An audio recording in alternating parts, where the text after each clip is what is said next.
जी नाज़रीन, मैं थोड़ा होस्ट शानी पट्टी ते अज मैं शेखपुरे के नवाही गाँव 11 UCC च मौजूद हाँ, जिथे तुहानू मैं दिखा सकना कि बच्चों की तलीम की बहुत ज़्यादा बुरे असर पै रहे हैं।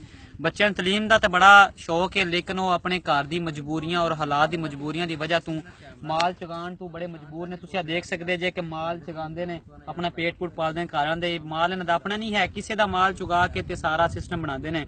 लेकिन इस चक के प्राइमरी तक स्कूल है, लेकिन जेडे जेडे बंद को जिन्होंने को पैसा वो अपने बच्चे सिटी भेज देंगे, शहर भेज देंगे। लेकिन जो गाँव के गरीब बंदे बच्चे ने वो अपने इतने मजबूर ने तलीम हासिल करने तू, तो उन्होंने बड़े बड़े शौक ने। उन्होंने कुछ बच्चों असीं मुलाकात करने वास्ते अज इतने विजिट किया है, उन्होंने पुछ लेना तो उन्होंने अपने इस बारे की ख्याल है। मेरा कैमरामैन फामी साहब मेरे नाल मौजूद ने, तुम चेक करवा दें। कुछ बच्चे इतने देख सकते हैं जो कमाल चुगा रहे हैं, बड़े बिजी ने, तो कुछ बैठे ने इन्होंने बारे को कुछ मालूमात देने।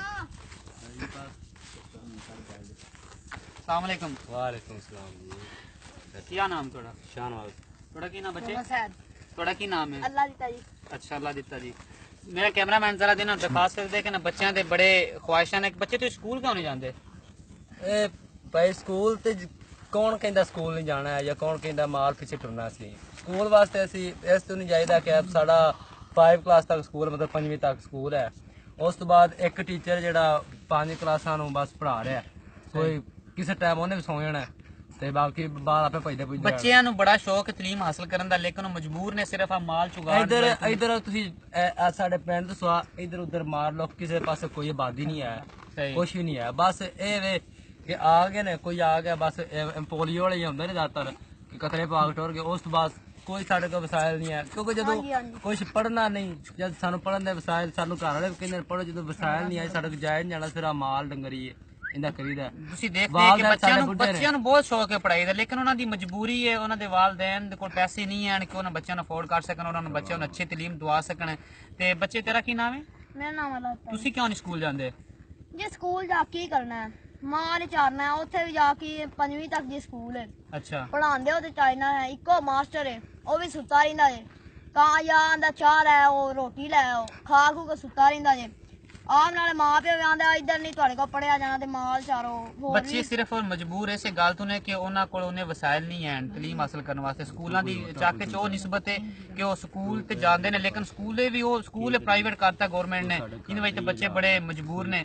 ਤੇ ਬੱਚੇ ਤੇਰਾ ਸ਼ੌਕ ਹੈ ਪੜਨ ਦਾ ਤੈਨੂੰ? जी मेरा बड़ा शौक पढ़न दा। हुण मैनू 8वीं च होना चाहिदा सी, 5वीं च नकल नुकल ला के अगे पास होए आ। ਸਹੀ ਤੇ ਅੱਗੋਂ ਫਿਰ ਅੱਗੇ ਉਹ ਅੱਗੇ ਸਕੂਲ ਹੀ 5ਵੀਂ ਤੱਕ ਸੀ ਤੇ ਹੋਰ ਕਿਤੇ ਵਸਾਇਲ ਨਹੀਂ ਆਣ ਜਾਣ ਦੇ, ਸਹੀ ਸਹੀ ਸਹੀ। ਤੇ ਇਸ ਵਾਸਤੇ ਫਿਰ 5ਵੀਂ ਤੋਂ ਛੱਡ ਦਿੱਤਾ ਜੀ ਸਕੂਲ। ਬੱਚੇ ਤੇਰਾ ਕੀ ਨਾਮ ਹੈ? ਮੁਹੰਮਦ ਸਾਹਿਬ। ਸੈਦ ਸਾਹਿਬ, ਤੁਸੀਂ ਇਹ ਦੱਸੋ ਕਿ ਤੁਸੀਂ ਸਕੂਲ ਕਿਉਂ ਨਹੀਂ ਜਾਂਦੇ? ਬਸ ਜੀ, ਕੀ ਅੱਗੇ ਵਜ੍ਹਾ? ਗਵਰਨਮੈਂਟ ਸਕੂਲ ਸੀ 5 ਤੱਕ, ਅੱਛਾ ਫਿਰ ਜਾ ਰਹੇ ਸੀ, ਹੁਣ ਪ੍ਰਾਈਵੇਟ ਪੈਸੇ ਲੈ ਲੈ। ਅੱਛਾ ਅੱਛਾ। ਇਸ ਵਜ੍ਹਾ ਤੋਂ ਫੀਸਾਂ ਬਹੁਤ ਨੇ, ਕੁਝ ਹਾਲਾਤ ਦੇ ਘਰ ਦੇ ਹਾਲਾਤ ਬਹੁਤ ਸਾਜ਼ਗਾਰ ਨੇ, ਇਸ ਵਜ੍ਹਾ ਸਕੂਲ ਨਹੀਂ ਜਾ। ਸਹੀ ਸਹੀ। ਤੇ ਦੇਖਿਆ ਤੁਸੀਂ ਕਿ ਬੱਚੇ ਤੇ ਬਾਰ-ਬਾਰ ਇਹ ਕਹਿੰਦੇ ਨੇ ਕਿ ਅਸੀਂ ਸਕੂਲ ਜਾਈਏ, ਲੇਕਿਨ ਉਹ ਮਜਬੂਰ ਨੇ, ਵਕਤ ਦੇ ਹੱਥੋਂ ਬੜੇ ਮਜਬੂਰ ਨੇ। ਗਵਰਨਮੈਂਟ ਨੂੰ ਐਸੇ ਇਕਦਾਮ ਸ਼ਹਿਰਾਂ ਦੀ ਨਿਸਬਤ ਚੱਕ 'ਚ ਵੀ ਕਰਨੇ ਚਾਹੀਦੇ ਨੇ ਕਿ ਉਹ ਬੱਚਿਆਂ ਨੂੰ ਅੱਛੀ ਤਾਲੀਮ ਦਵਾ ਸਕਣ ਔਰ ਉਹਨਾਂ ਨੂੰ ਅੱਛੇ ਉਹਨਾਂ ਦੇ ਆਪਣੇ ਖਾਬ ਪੂਰੇ ਹੋ ਸਕਣ। ਸ਼ਾਹਨਵਾਜ਼ ਸਾਹਿਬ, ਤੁਹਾਡਾ ਕੀ ਖਿਆਲ? ਤੁਸੀਂ ਆਪਣਾ ਪੜ੍ਹ ਕੇ ਕੀ ਬਣਨਾ ਚਾਹੁੰਦੇ ਹੋ? मैं ही पढ़ के आर्मी जाना चाहना वा। ਲੇਕਿਨ ਉਹ ਤੁਸੀਂ ਤਾਲੀਮ ਕਿਵੇਂ, ਤੁਹਾਡੀ ਉਮਰ ਖਤਮ ਹੋ ਰਹੀ, ਤੁਸੀਂ उम्र खत्म हो रही है, जो मेरी उम्र है इस टाइम मैं जिवें मैनू ना तो उन्होंने आउंदे नहीं या 12वीं चोना सी। ਸਹੀ ਸਹੀ ठीक है, क्योंकि 5वीं क्लास तो बाद सानू अजे तक पढ़ाई इस तरह की कि सानू 100 तक गिनती नहीं लिखनी होंदी है। अली बे तो अगे सानू आउंदी नहीं है कोई उर्दू दा हरफ। ठीक है, आ बच्चे ने इहो जी बस जेड़ा बच्चा जवान हो गया, जेड़ा अपने आप तुरन जोगा घर होने जोगा हो गया कि जी उन्हें समझ आ घर आ जाना, तो माल अग पिछे कर देना। बस कोई एक पहलू है सी गवर्नमेंट स्कूल के, चलो यार पढ़ के कोई मास्टर या कोई हुंदा सी कि पढ़ के चलो कि एवं प्राइवेट दाखला कर दिता। हुण ये भी नहीं है, बस जेड़े 5वीं तक है वो पैप वाले ले लेने। वो जिवें अमीर साहब ने गल कीती कि 5वीं तक स्कूल ने पढ़िया नहीं जाता, या फिर वो कोई हालात ऐसे रहे कि पिंड वाले हालात ही उवें दी उधर तुहानूं पता है गरीब आदमी या फसल गरीब आदमी तलीम एक बच्चे ਨੂੰ तलीम ਦਵਾਏ ਵੀ ਜਾਂ ਉਹਨਾਂ ਨੂੰ ਇੱਕ ਵਕਤ ਦੀ ਰੋਟੀ ਖਵਾਏ।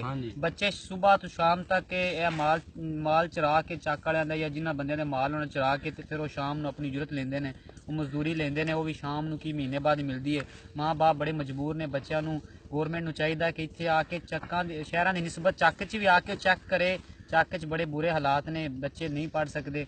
ਇਸ ਵਾਸਤੇ ਹੁਣ ਇੱਕ ਸਕੂਲ ਹੈ ਸਾਡਾ ਗਵਰਨਮੈਂਟ ਦਾ, ਅੱਛਾ, ਪਰ ਬੰਦਾ ਜੇ ਇੱਥੇ ਟੁਰੇ ਤੇ ਹੁਣ ਛੋਟੀਆਂ ਵੰਟਾਂ ਪੜੀ ਜਾਂਦਾ। ਮਤਲਬ ਕਿ ਬੱਚੇ ਦਾ ਮਤਲਬ ਇਹ ਹੈ ਕਿ ਚੱਕ ਸਕੂਲ ਦੂਸਰੇ ਚੱਕ ਦੇ ਵਿੱਚ ਜਿੱਥੇ ਜਾਂਦੇ ਜਾਂਦਿਆਂ ਵੀ ਛੁੱਟੀ ਦਾ ਟਾਈਮ ਹੀ ਹੋ ਜਾਂਦਾ, ਸਾਰਾ ਦਿਨ ਉਹਨਾਂ ਕੋਲ ਨੇ ਵਸਾਇਲ ਨਹੀਂ ਹਨ, ਕੋਈ ਜਗ੍ਹਾ ਉਹਨਾਂ ਕੋਲ ਇੰਨਾ ਆਪਣੇ ਸਾਈਕਲ ਵਗੈਰਾ ਨਹੀਂ ਲੈ ਸਕਦੇ, ਬੱਚੇ ਪੜ੍ਹਨ ਦੇ ਕੀ। ਗੌਰਮੈਂਟ ਨੂੰ ਚਾਹੀਦਾ ਕਿ ਸਾਡੇ ਵਾਸਤੇ ਇੱਕ ਹੀ ਅਪੀਲ ਹੈ ਕਿ ਇਹਨਾਂ ਬੱਚਿਆਂ ਵਾਸਤੇ ਵੀ ਇਕਦਾਮ ਕਰੇ ਜਿਹੜੇ ਚੱਕ 'ਚ ਰਹਿੰਦੇ ਨੇ।